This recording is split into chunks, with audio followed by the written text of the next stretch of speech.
Let us talk about Tim Pool. All right, so I don't really talk about Tim much.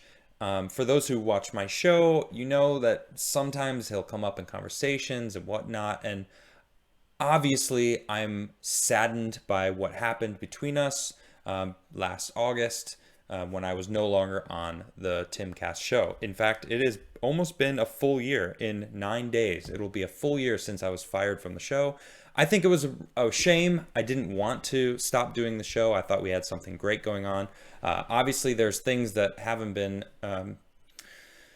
shared in the public eye. And regardless, I move forward in my life because that's the only option I have. I don't hold grudges. I don't, I when you're seeing when I talk about it, it's sadness. I'm saddened by what happened and what happened between us. We'll leave it at that. All right. But when I read this, when I saw this floating around, first someone showed me a video from the quartering. All right. Jeremy did a video on this, basically talking about it. And, he really didn't get into the details of it. And I was like, I got to read this article because, and here it is. This is the article that it is. Ready? How coward and phony Tim Pool became one of the biggest political YouTubers on the planet.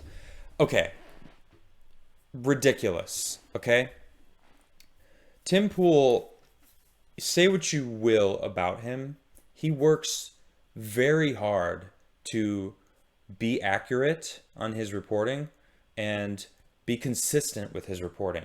And he's very good at his job. There's no denying that.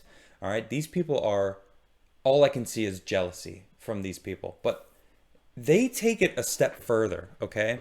And I've lived with Tim.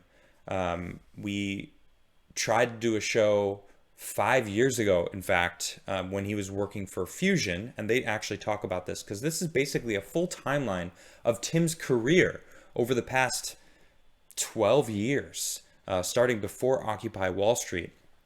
And I actually met him 7 years ago, maybe 8 years. No, I think 7 years ago. He was working for Vice News when I met him, basically at the tail end of working for Vice. So I kind of like got some inside look at like how he was and listening to him complain about what he was dealing with in those companies. And I say companies because it wasn't just Vice. He then got a job over at Fusion, down in Miami, and he moved down to Miami. And in fact, I moved down to Miami as well to try to do a show with him. We were supposed to do a Timcast IRL long ago, and I moved to Miami to try to do exactly that. Now, we, and you know what? I'm gonna save that part of the story for when I get to that part of the story in this article because it kind of I have a viewpoint on his life during that time, and they talk about it and they just get it so wrong. And because I mean I lived it. I was there. I was there in the Fusion office, like in Miami. We went down there and we met with the CEO to try, and he was like, I saw directly what Tim was dealing with at Fusion. Okay, now this article is just riddled with, someone close to the situation says, and a source, unnamed source that we have. And it's like, get out of here with that. I am a source. I lived with him. I was his roommate multiple times. Okay. I just moved out of his house. I've been living with him for over a year and a half now. Like, look, I know Tim Pool probably more than most of the internet. Okay. And this article is insulting to people's intelligence. This guy, I mean, don't get me wrong. He did a good job of researching Tim's life. All right. But they just skew so much. Look at the way they started. A former darling of Occupy Wall Street, Tim Pool, has racked up more than 1 billion views and millions in earnings while dangerously whitewashing the far right. Oh, gosh. The start of that. Jealousy, and then fear mongering. All right, that's all I see right off the bat. It's like, come on, it can't be that bad. And you know what? It's not. It's ridiculous. So they first start talking about how Tim knew about what was going on January 6th. Okay, you know what they're gonna do? Or he says here, of all the ideological enemies, Pool rails against YouTube for an audience of millions a day. Few stack up to the mainstream press. In his mind, coverage of then President Donald Trump's instigations and the mounting threats was yet another example of media's depravity, he said. And you know what?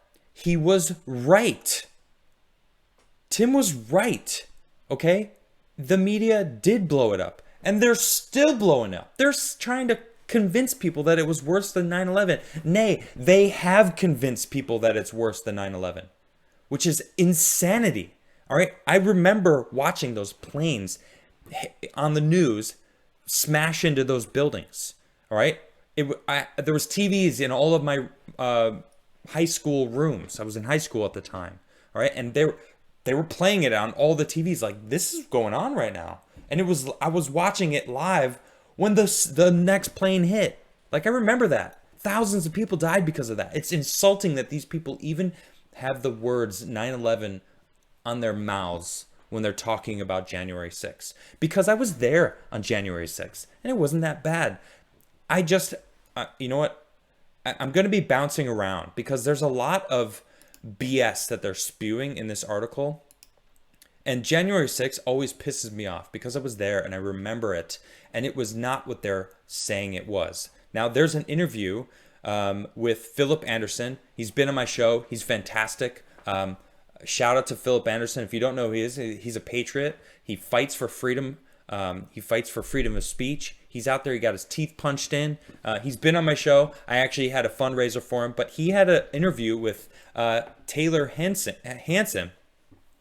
And in it, he's talking about how this woman, Rosanne Boylans, died because she was being beaten and smashed to death by police, Capitol Police. All right, this is what he's saying. All right, I wasn't there, I didn't see this. But there's other videos now showing that the protesters were there, and then the cops started throwing flashbangs, and then they started reacting to that. So it's like, now we're finding that they're instigating. Then we found out about the FBI that was also there instigating. It's like, there's too many discrepancies in the stories of it to be any sort of insurrection. That whole thing is absolutely bonkers. So going back to Tim, he was right. It was nothing. What do you think they're going to do? It's so stupid. He's right. They weren't doing anything. They weren't going to do anything. In fact, I was pissed that they even went into the Capitol building because they ruined the evidence coming to light. They were trying to bring evidence, and they needed to stop the evidence from going. Who planted those pipe bombs? You know, all of Capitol Hill was evacuated because of the pipe bombs. It had nothing to do with the Trump supporters trying to start an insurrection. That's BS. Then, of course, 2 days later, a mob stormed the Capitol, whipped into a frenzy by nonsensical claims of a stolen election, and determined to put a stop to the constitutional transfer of power. Oh my gosh, whipped into a frenzy. I was in that crowd. Nobody was frothing at the mouth, okay? Everyone was standing like going hand in hand with their fellow patriots with flags. I have a video of them passing a giant flag over me. You know, I helped carry it over. It was awesome. It was a massive flag, and they were just passing it around. It was awesome.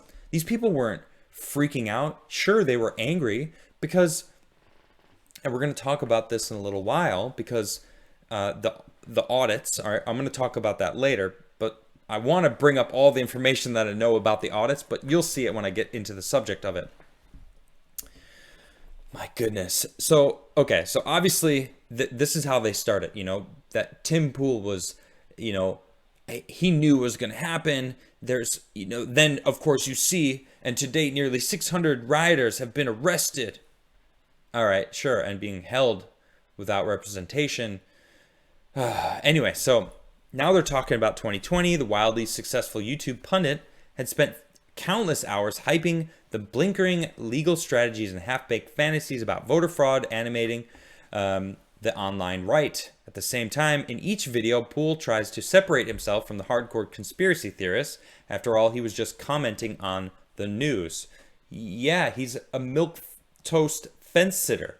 That's why he has that moniker, right? Because here's this stuff that's going on, but I'm going to stay center and give you the other side of it and also debunk it if I can, and also remain relatively impartial. It frustrated me because I'm not like that at all. I take a stance, I see what I see, and I take a firm, that's just, we're different, in that sense. And that's part of the reason why the Timcast show with me on it was, I thought, worked really well, because I took a stance and he had to maintain that center ground that he stays on.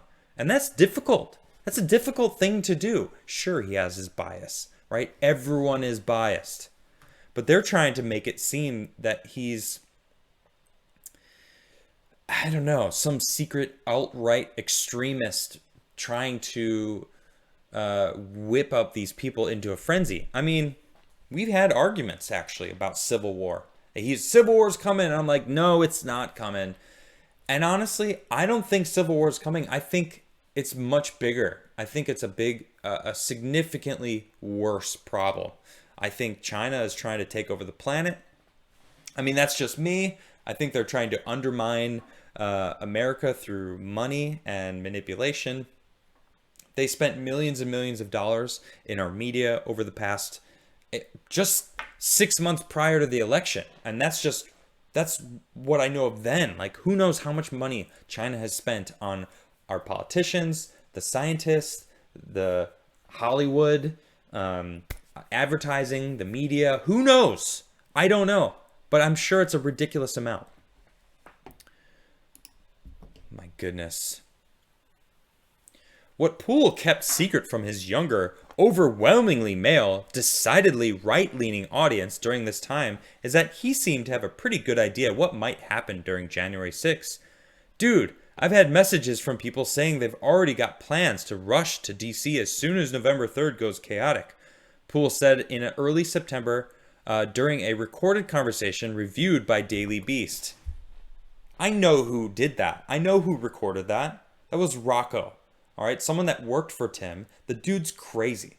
He tried saying that I was running some sort of Chinese botnet in Arizona. All right, this guy is off the rocker. All right, his name's Rocco. He's gone cuckoo, this dude. All right, if you don't know him, he used to work for Vice. That's how Tim knew him. He tried hiring him for the whole Subverse thing, which I'm going to get into in a little bit because they go over that whole debacle, which is super frustrating. How Rocco basically and Emily, these two people that worked for Tim or worked with Tim, I'm not exactly sure those details, but I know that they dragged him through the mud on the internet with no evidence at all. I guess they were on the Timcast show and tried to get Tim to incriminate himself, but there was no evidence. It was all BS. But that's what this is from. They're like, we knew Tim had evidence of something happening on the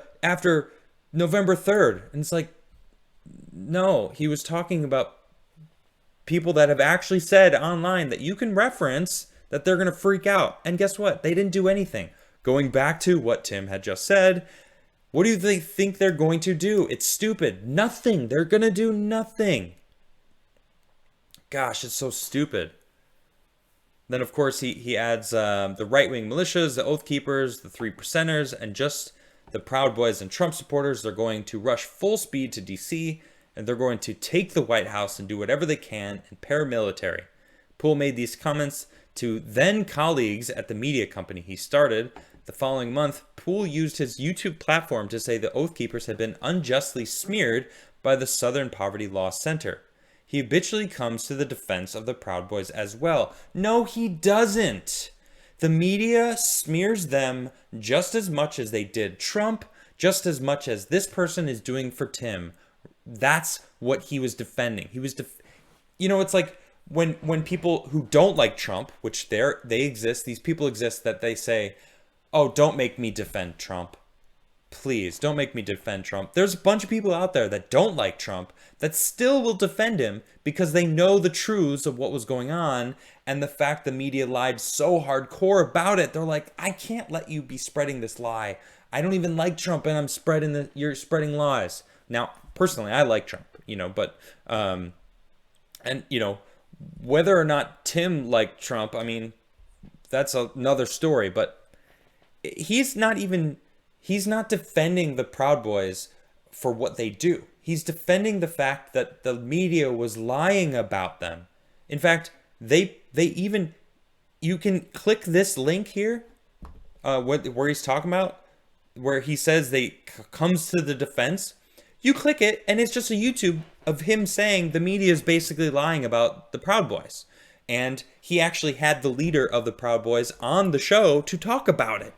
So he wasn't even defending the Proud Boys. He was critiquing the media lying about it. See, this is what they do. They smear it. They say, "Oh, see, he's defending the Proud Boys, so he must be some sort of alt-right person," which is just bonkers. Gosh. And then they say, "This glaring omission was not out of character for Poole. Far from it. A former digital media journalist who originally built up his name with the on-ground reporting and live streaming, including stints at Vice and Fusion, Poole now postures as a rational centrist or disaffected liberal who grew to loathe the excesses of the left."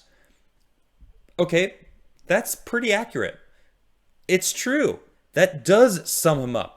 They're trying to make it so that's not true because that's pretty accurate. If you buy Poole's branding, he stands in contrast to the bulk of his journalistic peers. Evil liars, he says, who've supposedly capitulated to the agendas of Black Lives Matter, Antifa, Democrats, big tech companies, feminists, and the like. I don't know why they throw feminists in there. I feel like they're just trying to add to it. But yeah, okay, maybe that's true too, actually. Yeah. He is in contrast to a lot of those because as he portrayed the excesses of the left. Okay, here's the center line. They used to be here and the right is here, very close to the center line, right? The left is now over there somewhere. I can't even see it because if they look over here, everybody is on the right. And that's what this is doing. They're saying, "Whoa, Tim is definitely on the right." No, you're just so far left. You can't see anybody. That's what we're seeing.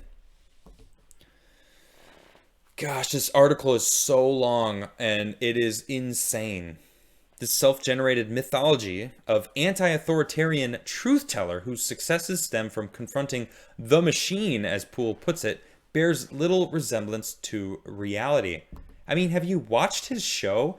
Yes, this guy goes a little crazy sometimes. Yes, he rants a lot, okay?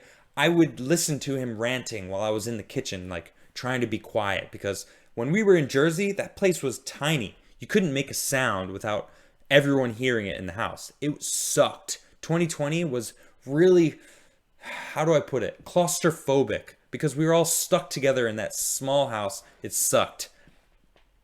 That's all I'm going to say on that subject, but I could hear him ranting, all right? And he really does free flow rant about whatever the subject matter is. And I know I could hear what he's talking about. And I've had many, many, many conversations on camera and off camera with Tim about what's going on. And he's pretty astute about what's happening. Granted, we have different opinions on it, and that's fine. People can have differing opinions, but he tends to be factually accurate a lot. Okay? It's the opinions on it I tend to differ, but you can't fault him on his accuracy on what's actually going on, who people are, what they're doing, what they've done, the bills that have been passed, the policies that they believe in. I mean, dude knows what he's doing, all right? He's a good pundit. Oh gosh. So it continued. I mean, this is such a long article. Contrary to the overall manner in which Poole portrays himself, he was not an intrepid field reporter and streamer who barreled into conflict zones filled with an unshakable desire to ferret out a real story. Yes, that I was standing next to him. We were wearing bulletproof vests in the middle of Baltimore riots, watching gas canisters shot over our heads, all right, to get the story. I was with him on the ground. I've seen it, okay? This is ridiculous. Okay, they go into Ferguson, how he was there. They go into Occupy Wall Street, how he was there, that he flew to Sweden. Okay, some of the stories don't add up exactly. But to say that he isn't a field reporter who's trying to get the story is ridiculous. Because I was there with him. We went down to Baltimore with buildings on fire all around us, watching the stuff go down. I was filming him for Fusion. All right, this is when he was working for Fusion, doing work for them. And oh man, does Vice throw him under the ringer? Does Fusion throw him under the bus? These people didn't get along with Poole because he wanted to do the real stories. He wanted to go, here's what's going on, this is what's happening. And they go, no, we can't do that. You have to do what the audience wants. We got to cater to the audience. And Tim didn't want to do that. They go over it here. But it's so frustrating to see that, like, he didn't want to go into the stuff. Okay, sure. Tim doesn't go out and do reporting anymore. But guess what? He doesn't have to. All right? He's perfectly capable now of covering the news because he's got a data bank of the past 5, 6, 7 years of doing this to know what's going on, to have references to bring up. Hey, this person's saying this. Well, back in 2018, they said this and said the exact opposite. All right? He's very good at that. And the more I do the show, the easier that becomes for me. I get it. Being in his kind of position isn't easy to do, and he does it very well. But to say that he wasn't that person to go out and get the story is absolutely bonkers. Because I was firsthand, saw him. I was there with him in the middle of Baltimore burning down. It was crazy. And he was doing it all the time. He flew to Sweden to go check out the immigrant issues, which Trump was saying that, like, there was some, the Swedish government was like, what is this? This is crazy. This is actually happening. And he said that he was being escorted away. And actually, there's the police report from Sweden say that they didn't escort anybody. They didn't have any reports on that. But they remembered the situation and said that they remembered him being there. So it's like some of this article actually tends to call Tim out a little bit. Okay, this guy was so latched onto this Tim saying he was a manager at a nonprofit. Okay, he was like, I'm a manager at a nonprofit, and I don't know if this is true. I want to find out if Tim actually did this. And it turns out Tim managed, like, the fundraising, like canvassing in the street. So he wasn't wrong, but the guy's saying that he was embellishing, which made me not trust Tim Poole anymore. And it's like, okay, but he wasn't wrong. You're just now saying you're playing a semantic game. I mean, and that's what the media does. It's all this big, huge semantic game. And it's like, shut up with the semantics. Okay, it's tit for tat. You're saying, okay, sure, back in 2007, Tim did, like, work for a nonprofit and claimed he was a manager for the canvassing team. But you call them, there's no record of it, so you can't actually prove it. Oh, Tim Poole. He's now an alt-right. God, this person goes into... Let me just show you how long this article is. So this is just... Seriously, I mean, I don't even know how I'm going to be able to go through this entire article. I can't. It's literally Tim's entire career. Starting from before Occupy Wall Street, all the way until now. I mean, it is insane. This guy, Robert Silverman, goes through everything. I mean, I can't even. So I met Tim when he was working at Vice, right? And he was living in New York. He actually became my neighbor, and we were playing Magic the Gathering all the time. It was actually pretty legit. It was cool because he would come over and he would complain about what he was dealing with at Vice, about how these people about oh, I'm actually at the Vice spot here. And so they're talking about at this moment they're talking about Ferguson, and Tim was working for Vice during Ferguson, and so Ferguson, he was shot at. I don't know if you know this about Tim's stories, but he remembers being, the way he tells me, all right, the story, and has talked about it. He was trying to get into the areas where the story was, and heard gunshots and got down and just got out of there, and then wanted to leave because he didn't want to get shot. That's pretty smart thinking, actually. Excuse me. I've been shot at. I don't want to be shot. It's not a pleasant feeling, all right, to know that bullets are heading in your direction. All right? I don't know if they just heard the bullets. It's like supposedly they were near him, and he got out of there, and I don't blame him. Right? He should have gotten out of there. But they're trying to make it seem that it was like, actually it was the camera person who was trying to get in there, not Poole. And they don't give an exact name of who their source is. From Vice. Rocco worked at Vice. Rocco's trying to bring Tim down. Rocco is their informant. Rocco's the guy who tried to sue Tim. He might still be suing Tim right now. This guy has been blasting Tim on the internet for months and months. He tried bringing me into it, saying I was running some sort of bot farm in China or in Arizona, like a Chinese botnet something, to try to fluff the Timcast numbers. Let me tell you, Rocco, those numbers were real and legit. People were watching me and Tim argue, and it was glorious. Okay? That was real. That wasn't fluffed up. Tim wasn't doing any sort of manipulation. All right? He's good at understanding the algorithms on YouTube. I'll give him that. All right? He's good at that. He understands how to how YouTube's algorithms work and uses it to his favor. That's smart. That's smart. That's using your knowledge to further your career. Good for Tim. All right? But when they're telling me that they have inside information from Vice that says Tim Poole was terrible. Okay, I know Tim was getting into it and was on the ground and doing work. I was there with him. He would come home and tell me about the stuff that he was doing. Like, he was my neighbor, so we hung out often. This is before that he started working for Fusion, and I moved down to Miami with him to try to do a show. And sure enough, they start talking about Fusion now. About how, let's see, in late 2014, Fusion sent Poole back to Ferguson, like the Vice staffers before them, and he starts talking about how he would check his phone regularly, obsessed with his social media metrics.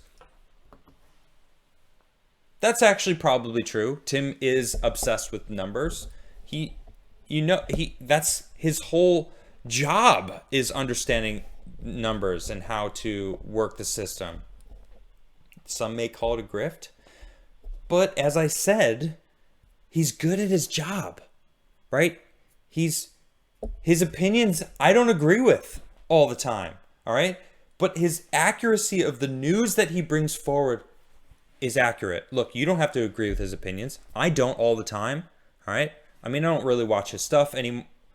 I never really watched his stuff. Before I moved there, I would check out his videos sometimes if I was interested in a subject and wanted to know more about it. But I would just go ask him and have a conversation about certain things. I wouldn't like watch his video. I knew he made a video on it, but I'd rather just have a chat and bounce back and forth. But this Fusion thing is ridiculous because they start again knocking him and saying Tim Poole was a terrible employee, this and that. When Tim talks about how they put on golden handcuffs, he was contractually obligated to do whatever they wanted him to do. I was in that office. I actually went down before I moved to Miami, and I met with the CEO of Fusion with Tim. We were in a board room talking about this and that, and they were like, "Oh yeah, we'll get you, we'll do the show. We're very interested. We'll get back to you." Months went by. I was in Miami. I moved there, right? Months went by. Nothing happened. I'm like, "Tim, what, are they going to do it?" And he's like, "I keep asking. I'm not even doing anything. I want to go do this." They're like, "Yeah, we'll get back to you. We'll get back to you. We'll get back to you." And they're talking about in this article that Fusion was hemorrhaging money. They were losing money left and right. They got all this money from Disney. Who else did they get money from? Univision and Disney basically bought and made Fusion. Yeah, and they were like, "Yeah, let's get all these awesome people." And then they were like realizing, "Oh man, we are out of money." And basically, because Tim had a contract with them, he had to live it out. But he was trying to do stuff. I was trying to do stuff with him, and they kept giving him this come back in a couple months. Maybe when we'll try to find some money with it, but they were clearly dealing with it. And they were talking about the fact that they were hemorrhaging money in this article, but they claim that Tim wasn't doing anything. And then say, "Oh, but Tim lies about having golden handcuffs on." He literally did. I was living with him at the time. All right. I was at the Fusion office and it was empty, but it was this massive, huge building with studios everywhere, and literally nothing happened in these studios. So, God, these people are getting it so backwards. Man, I got to go back to the article. There's so much of this stuff. So when he ends this. I mean, they were talking about Occupy Wall Street. And so before they started talking about Vice, he was at Occupy Wall Street. This is how he got the job at Vice. And he goes, Tim said he's not a journalist, he's an activist. And then says he says he's not an activist at all. Going back and forth. And it's like, if you go into it, right? Here's one of their sources. Tim says, "I don't consider myself a journalist. I mean, people can say I am whatever I am. If that's what I am, I consider myself an activist 100%. And he goes, "Ha! See, he's an activist, not a journalist. He even says he's not a journalist." And then later on, in this other article, he goes, "Some people call what he does citizen journalism. He would rather call it independent journalism." And then he says, "I'm not an activist." Now, in the article, they leave out the rest of the sentence. See, he says he's an activist, and then he says he's not an activist. We got him in a lie. But in this same exact, this is what their source was. He says, if anything, I'm an information activist. And that is accurate to what Tim is. He is an activist for information. Yes, he's opinionated. No, you don't have to agree with his opinion, but he is an information activist. He wants the information to get out there. All right. And he's good at that. These people are clearly jealous. Oh, man, I'm going to get into the Young Turks in a second because, do they make fools of themselves talking about Tim Pool? All right. So now they're starting talking about more recently. All right. The years after Fusion, when Tim started to build his own empire, which it does feel like he's kind of built his own empire. Some call it a cult. Some call it whatever you will. I'm grateful to be out of that situation. That's all I'm going to say from my standpoint on that. But you can't deny Tim has built up an empire. He has built up an incredible, here, as a member of the YouTube's partner program, Pool was handsomely rewarded. In August of 2020 alone, Pool ranked in 600,000 as he boasted during the recorded September conversation. I wonder why August was a record month.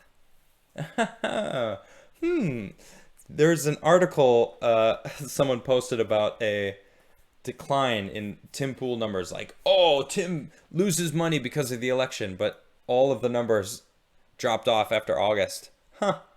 Almost like there was a big, huge shift in his I'm just poking fun at Tim. Look, people get upset with me when I poke fun at Tim. Look, I'm allowed to poke fun at Tim. I'm more allowed to poke fun at Tim than all of you, than this guy, than most people, because I've been his roommate. I've been his friend. We've gotten arguments. We've gotten past arguments. We've gotten to the point where I can make fun of him. All right. If you don't like it, you can deal with it. And I don't care, because I'm going to critique literally everyone. Everyone should be critiqued. I should be critiqued. Critique me. That's fine. But when I critique Tim, don't be like, well, he gave you a platform. Yeah, I'm super grateful for that. Duh. Of course I wouldn't have this amazing platform if it wasn't for Tim. Yes, of course, I'm super grateful. But does that mean I'm not allowed to criticize him anymore? No, get out of here. I mean, here I am defending him. But I mean, this article does criticize Tim sometimes accurately. I don't want to get into that side of it, because whatever. All right, I'm not here to knock Tim. I'm here to be like, the media is trying to destroy Tim, and it's terrible, and we cannot let it happen, because Alex Jones being banned should never have happened. All of the conservatives that have been banned off of every platform over the past year, it should never have happened. I mean, you guys have seen Savannah Hernandez on my show. She got banned from Twitter for posting live videos, not even commenting on it, just simply stating, this is happening right in front of my face right now. I'm posting it and being shared. Well, she had the luck, I would say, of being retweeted by the president of the United States, Donald Trump, and they banned her because they needed her video that was being shared that ruined their narrative, that proved Trump, one of his points, correct. They had to get rid of her. Well, they can't ban Trump. Well, they did ban Trump, but at the time they couldn't ban him. It was, man, it's ridiculous. Look, Tim, say what you will about Tim. He's good at his job, and the internet needs him. Okay? I agree. I believe it wholeheartedly that the world is a better place with Tim Pool in it. I said it. That's fine. Take it to the bank. He does his job, and he does it well. He offers a solid viewpoint on literally everything that's happening. All right. Not a lot of people are out there doing that. I mean, I cover a couple segments every night.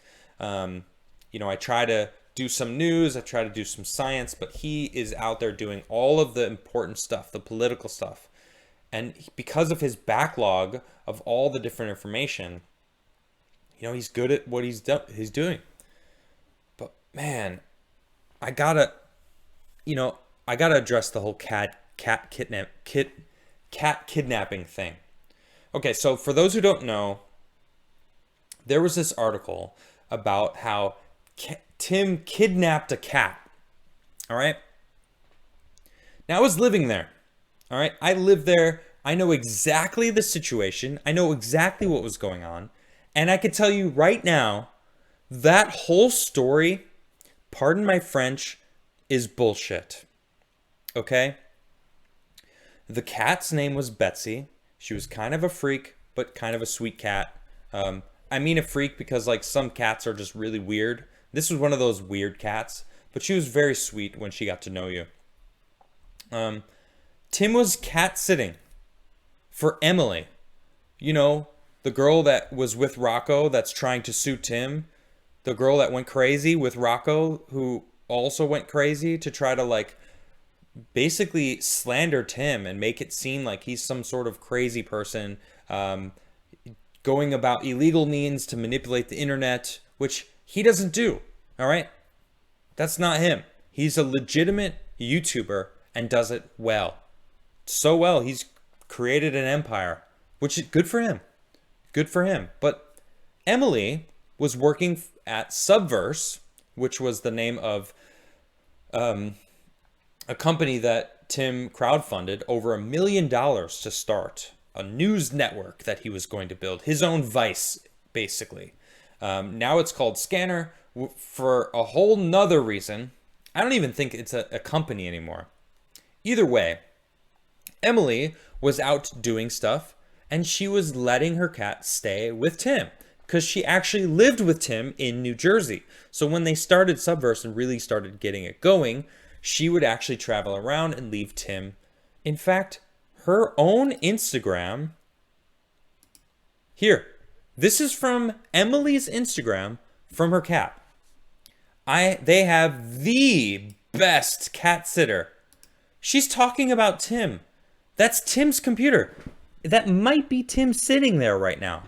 This is the original Timcast IRL studio with this is Betsy, and she's sitting in front of Tim, and that's Emily saying she has the best cat sitter. It's still online. You can see this. This is a public Instagram account that you can go look at. It's Emily saying she has the best cat sitter. Somehow they manipulated the media to say that Tim kidnapped a cat. It's lies. Okay? It's all them trying to slander Tim. And this Daily Beast, of course, has a big, huge segment on the cat kidnapping thing, which is ridiculous. Tim did her a favor. Tim took that cat in and treated that cat so well. All right? She was loved. I mean, she got cuddles from me. There was another cat. I call him Boku. They call him Bucko. Boku-san.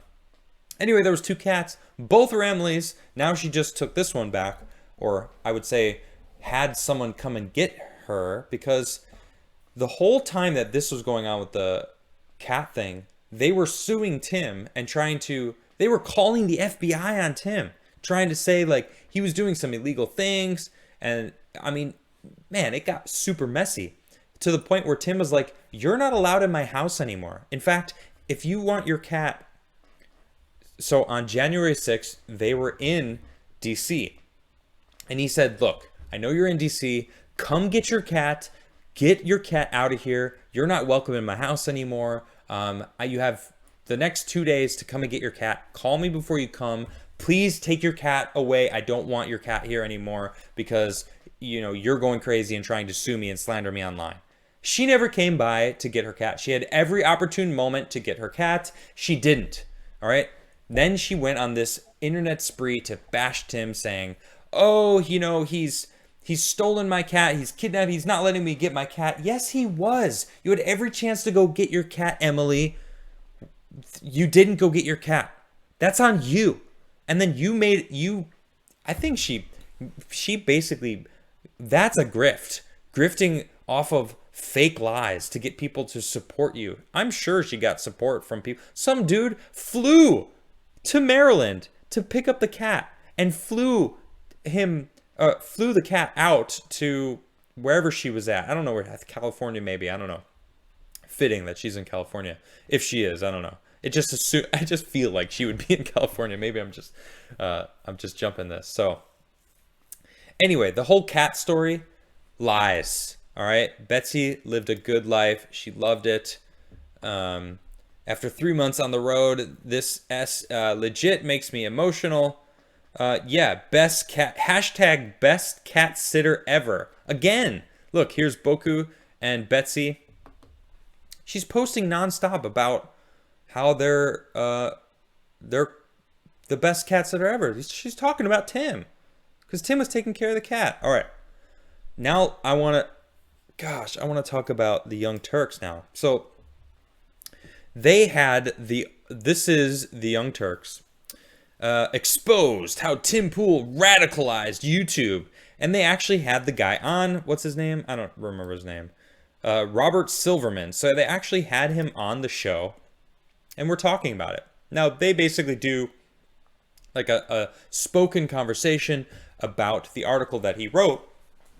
But man, the Young Turks, Shank, is it Shank? Shank? I don't know how to say his name. Whatever. Shank, the main guy. He was likening Tim to Trump, saying that, oh, this is how Trump got started. So basically calling that the way he portrayed Trump was like a cult leader. So basically he was trying to convince like his audience that Tim was like some sort of cult leader and, doing this online alt-right cult to get people to radicalize, talking about civil war, and it's like, oh man, it is so embarrassing watching them talk about it, talking about how, what is it? It's chunk yogurt. I feel like a bunch of people are trying to. Someone says, I think it's pronounced douche, sank, whatever his name is. Hilarious. I'm sure everyone's got their own version of how to say it. But man, it's ridiculous. It's ridiculous how much jealousy these people have. Why? Because he's good at what he does. All right? And he gets more numbers than you. He gets more numbers than you. Ha ha ha ha. Sucks for you. These people are ridiculous. And then look, some of the, I gotta say, some of the things that Tim has said in the past, I think are ridiculous. In fact, you can go watch him and I argue on the countless episodes that we were live together. We argued a lot. He would tell me I was wrong all the time, in which case I would laugh and say, I don't care. It's my opinion. It's what I think. Okay? I didn't always think Tim was right, but I respect the fact that he knows what he's talking about, the facts that he brings forward. His opinions, anyone can have a differing opinion. His opinions are biased, but not his facts and not his show. All right, I hear that he's going to have Charlie Kirk and Vaush discuss critical race theory on the Timcast IRL show tonight. That's amazing. That's cool that someone like that is able to bring those two together to argue. Like, that's going to be incredible. I can't wait. And, you know, it's like, thanks to Tim for having that kind of stuff. He had Lily Tang Williams on a show. She was on my show the other day. I'm so grateful that they heard about her. Maybe it was because of my show. Maybe because of whatever reason. They're getting good conversations out there still. So good. So good for Tim for building up his, you know, his life, his show. You know, he can live in a mansion in the middle of the woods with skate ramps. Yeah, you jealous? Work as hard as Tim does and you can have it. I don't know anyone. I've never met anyone who works as hard as Tim Pool does. No joke. I lived with him. That dude lived and breathed work. He was always thinking about work, always thinking about what to do next. That's all he lives and breathes. That's it. Guarantee these people don't. These people are all about, you know, clout, chasing clout, calling Tim out for whatever you want to call him out. Look, agree with Tim or not, the dude knows what he's doing and gave me a platform. So I'm grateful for Tim. Thank you, Tim. I appreciate you, man. And I know you don't give you don't give any credence to this kind of stuff. I know you don't. So you got nothing to worry about. But I felt like I needed to say everything and give you guys a little bit of an inside scoop to some of the things that are going on.